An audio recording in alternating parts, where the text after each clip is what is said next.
I did not see you there. Well, hello, welcome back. For the past couple of days I have been thinking, what should I make my next video about? So I went to ChatGPT for suggestions, as you do of course. It provided me with some very dumb ideas that wouldn't even work with an AI generated video, as you would expect. But one, kind of a good idea, shined into my eyes. So for today, let's check some cool places you can visit in the Balkans. Before you even start typing, they were chosen based on my personal opinion, and if you disagree, just leave some suggestions in the comments and maybe, just maybe, I will put them in the future video. Okay, enough talking, let's get straight to the point. We will go in alphabetical order, so none of you guys can get triggered for putting one country before the others, which means we will start with Albania. Now, I apologize in advance for mispronouncing some of these words or names, so just keep that in mind. Now for Albania, I decided to pick an amazing place, which are Albanian bunkers. I am only kidding, of course. The actual site was recommended to me by one of you guys, and it is called the Blue Eye, or this in Albanian. This is a water spring located in southern Albania, which is classified as a natural wonder. The crystal clear water, as you can clearly see for yourself, is still visible even at the depth of 50 meters. Well, actually, the divers researching the hole only got down to this depth, and it is still unclear how deep the hole actually is. Oh yeah, it's also the main source of a 25-kilometer long Bistrica river, which flows into the Ionian Sea. Bosnia and Herzegovina is next. It was hard to choose, but I decided to go for the minefields. It's a joke. Please chill, man. The actual place I chose is a small village near the town of Mostar, called Blagaj, in my opinion one of the most beautiful places in the whole country. It is home to a 16th century dervish monastery at the source of the Buna river, one of the Europe's strongest and largest river springs. The monastery itself showcases a unique Ottoman architecture, and close by, the Blagaj fort was the seat of a Grand Duke of Bosnia, Stjepan Vukčić Kosaća, and also a birthplace of a Bosnian queen Katarina Kosaća Kotromanić. While we travel to Bulgaria, let's also visit their ancient homeland. I'm just kidding, guys, I'm sorry. I actually chose the Belogradchik fortress, which looks like something from Lord of the Rings movies. If we can be serious for just a moment, this ancient Roman fortress is situated on the northern slopes of the Balkan mountains, near the town with the same name.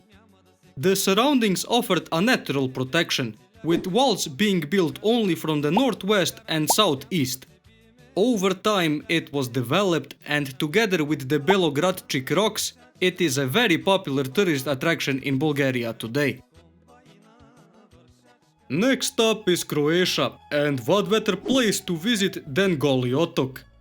I mean, those are some beautiful rocks, am I right? Hey. I'm only joking, of course. For an actual site, I debated between Krka and Plitvice national parks. Ultimately, I chose Plitvice, which is one of the first national parks in Croatia, established in 1949. It is located in the karst region of central Croatia, near the border with Bosnia and Herzegovina. Plitvice features 16 lakes with stunning green, grey and blue colors, which attracts over 1 million tourists annually, making it one of Croatia's top destinations. If we travel to the very south of the peninsula, we arrive at Greece. And let's go with Istanbul. Well, now I can't visit Greece anymore. It's just a joke. Please don't come looking for me.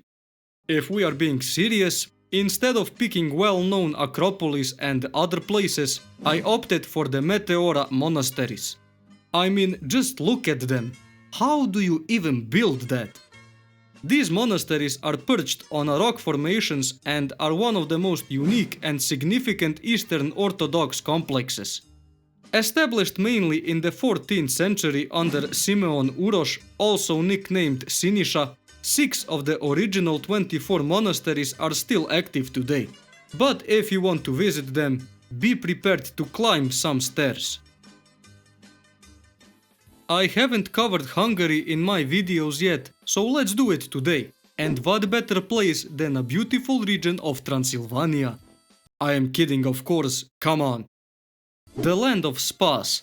Hungary's tradition of thermal baths dates back over 2000 years to Roman times.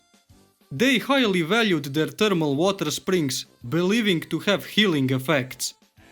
A lot of centuries later, even the Ottomans built many Turkish baths that are still in use. With over 1000 water springs across the whole country, Hungary can brag with numerous medicinal and thermal spas, and one of the most popular is Lake Hevis, maintaining 25 degrees Celsius or 77 degrees Fahrenheit all year round. Now, if you visit Kosovo, you should immediately visit the nearest airport so you can leave. Just kidding, lol. I didn't know what to choose, so I picked the bear sanctuary Pristina, which I already picked in one of my previous videos, well, because bears. For many years, there was no law against keeping bears privately in Kosovo. They were usually kept in cages at restaurants to attract customers that were sold to them by animal dealers. But since 2010, it became illegal to keep bears privately, but there was still no national parks for these bears. And so, with the help of Four Paws organization and local authorities, they founded the sanctuary in 2013, where you can see around 20 bears in nature just chilling, man. Now, Montenegro. The best place to visit here is the nearest bed you can find. This joke will just never get old, man. If we try to be adults for a moment, the Mausoleum of Petar II Petrović Njegoš, located atop Mount Lovćen, is the site I chose. Built in 1845 on the site of the Njegoš Testament Church, it honors his predecessor Petar I Petrović Njegoš, also known as Saint Peter of Cetinje in Serbian Orthodox Church. Despite the damage it took during both World Wars and the numerous local protests, the old church was demolished in 1974, and the mausoleum was built by the Communist League of Montenegro. If you are prepared to climb all 461 steps to the top, you could see the statue of Njegoš with an eagle over his head. Let's continue to the Bulgarian province of North Macedonia. Chill guys, it's just a joke, as you already know by now. This was also suggested by one of you guys. The town Ohrid, situated on the lake Ohrid. Known for its stunning scenery and rich history, Ohrid was once called Lycnis in ancient Greek or Lycnidus in Latin.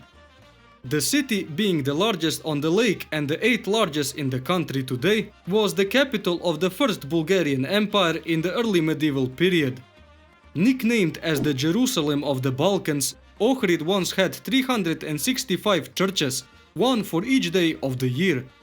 Today, it's also a UNESCO World Heritage Site for both cultural and natural significance. Finally, we are in Romania. Here, you should check out the nearest local police station to look for your wallet.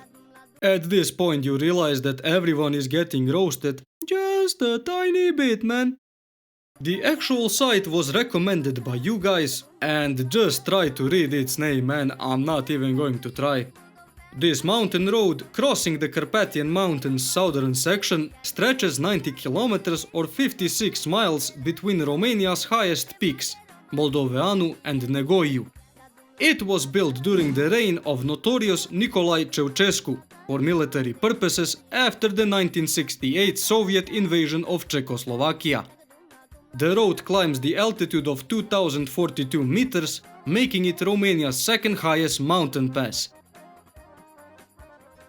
In Serbia, you should check out the biggest Serbian airport, named after the famous Croatian inventor Nikola Tesla. Just kidding, lol. There is a lot of places to visit here, but the Uvac Canyon is a must-see destination. This international transboundary river originates in southwestern Serbia and flows northwest into the eastern Bosnia and Herzegovina, forming a 10-kilometer long border between the two.